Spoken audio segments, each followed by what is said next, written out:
दोस्तों, आज हम बताने जा रहे हैं पापी मनुष्य सुखी क्यों रहते हैं।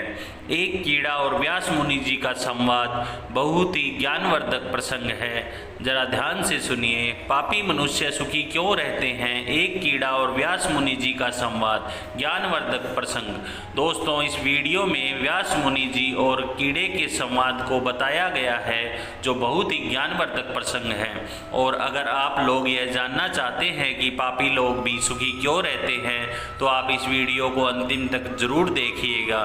दोस्तों, व्यास मुनि सभी जीवों के बोलचाल और गतिविधियों को जानते थे। तो चलिए जानते हैं इस संदर्भ से जुड़ी एक पौराणिक कथा, जो आपको एक बहुत अच्छी सीख दे सकती है। दोस्तों, एक बार महर्षि वेद व्यास जी कहीं जा रहे थे, तो उन्होंने एक कीड़े को सड़क पर बहुत तेजी से भागते हुए देखा। उस कीड़े को देखकर उन्होंने उससे प्रश्न पूछा कि हे क्षुद्र जंतु, तुम इतनी तेजी से कहाँ भागे जा रहे हो। वेद व्यास जी की इस बात से कीड़े को बहुत चोट लगी, जिसके बाद उसने कहा कि हे महर्षि, आप तो इतने ज्ञानी मालूम पड़ते हैं कि यहाँ क्षुद्र कौन है और महान कौन, इसका फैसला आप स्वयं कर सकते हैं। कीड़े की बात ने महर्षि को किसी जवाब देने लायक नहीं छोड़ा, परंतु फिर भी उन्होंने उस कीड़े से पूछा, अच्छा यह तो बताओ कि तुम इतनी तेजी से कहाँ जा रहे हो।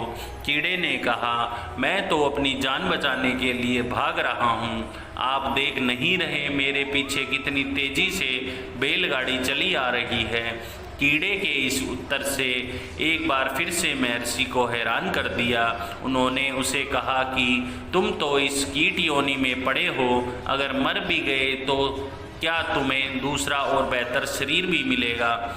इस पर कीड़े ने कहा, हे महर्षि, मैं तो इस कीट योनि में रहकर कीड़े का आचरण कर रहा हूँ, लेकिन ऐसे असंख्यक प्राणी हैं जिन्हें भगवान ने शरीर तो मनुष्य का दिया है, परंतु वे मुझसे भी गया गुजरा जीवन जी रहे हैं।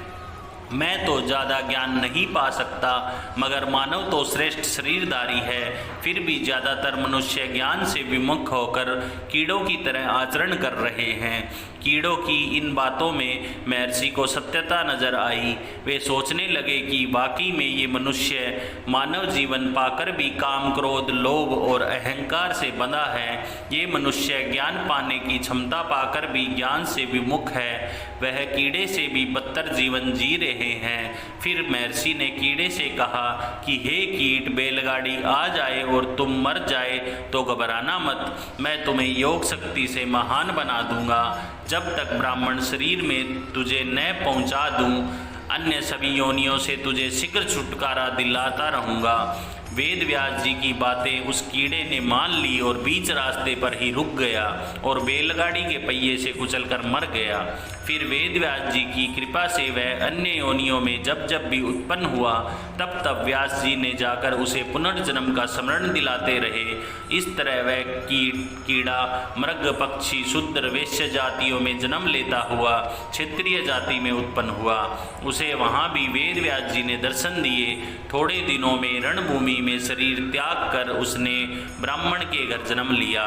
भगवान वेद व्यास जी ने उस कीड़े को 5 वर्ष की उम्र में सारस्वत मंत्र दे दिया, जिसका जप करते करते वह ध्यान करने लगा। उसकी बुद्धि बड़ी विलक्षण होने पर उसे वेद, शास्त्र, धर्म का रहस्य समझ में आने लगा। 7 वर्ष की आयु में वेद व्यास जी ने उसे कहा कि कार्तिक क्षेत्र में कई वर्षों से एक ब्राह्मण जिसका नाम नंदभद्र है, वह तपस्या कर रहा है। तुम जाकर उसकी शंका का समाधान करो।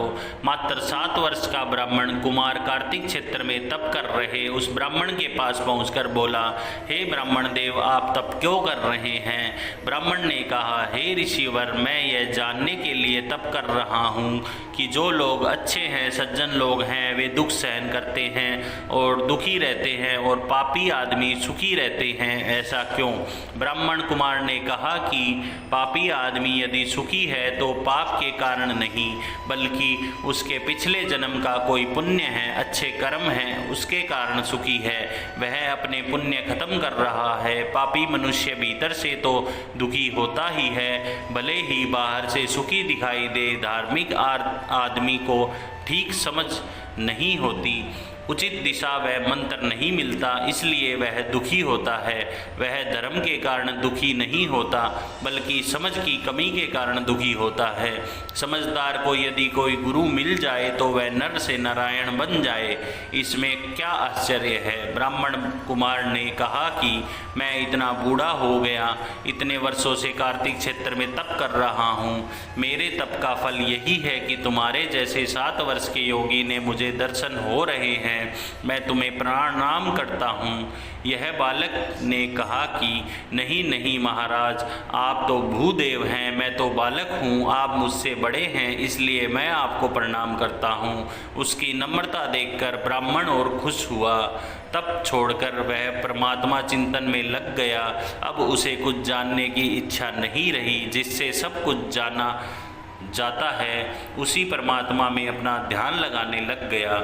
इस प्रकार नंदभद्र ब्राह्मण को उत्तर देकर और 7 दिनों तक निराहार रहकर वह बालक सूर्य मंत्र का जप करता रहा और वह बहुदक तीर्थ में उसने अपना शरीर का त्याग कर दिया।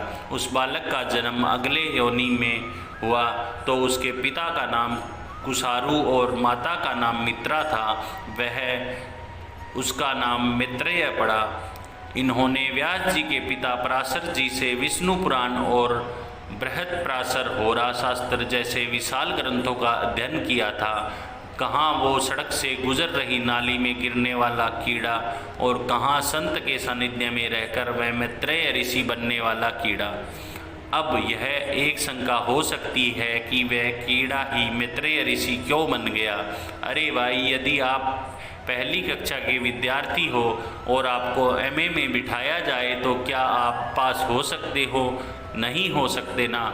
आपको पहले दूसरी, चौथी, 10वीं, 12वीं, बीए आदि पास करके ही आप एमए में प्रवेश कर सकते हो। इसी प्रकार अगर वह कीड़ा मैत्रेय ऋषि बन जाता तो उसे ज्ञान की प्राप्ति नहीं होती। मित्रों, अगर आपको इस माध्यम से कुछ ज्ञान की प्राप्ति हुई है तो इस वीडियो को अपने सगे संबंधियों मित्रों के साथ शेयर करें, कमेंट करें। जय श्री कृष्णा, जय श्री राधे। दोस्तों, मेरी ये कथा कहानी किस्से आपको कैसे लगते हैं कृपया कमेंट करके बताएं और हमारे चैनल को लाइक करें, शेयर करें और सब्सक्राइब करें। इससे हमें मोटिवेशन मिलता है। आपको बहुत बहुत धन्यवाद।